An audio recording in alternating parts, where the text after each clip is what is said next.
শিবরাত্রি মানে কিন্তু শিব শক্তির মিলন, মানে শিবরাত্রির দিনেই মহাদেব আর মাতা পার্বতীর বিয়ে হয়েছিল। তাই জন্য এইটা লোকে বলে যে আজকের দিনে উপোস করে বাবার মাথায় জল ঢাললে নাকি ভালো বর পাওয়া যায়। কি জানি, ছোট থেকে এই জিনিসটা খুব একটা যদিও মানিনি।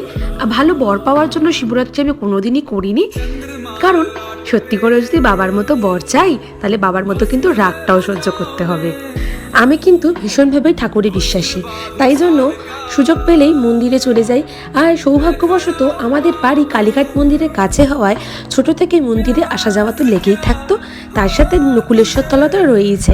যারা যারা কালীঘাট নকুলেশ্বর তলা ঘুরেছো অবশ্যই কিন্তু কমেন্ট করে জানিও। তাছাড়াও বেনারস, পুরী, এই প্রত্যেকটা জায়গায় আমি ঘুরতে গেছি। আর বাড়ির কাছাকাছি যে কোনো মন্দিরে মাঝে মাঝেই চলে যাই। যাই হোক, এবার শিবরাত্রির ব্লগটা শেষ করলাম একটু ফল আর সাবু মাখা দিয়ে। আজকের মতো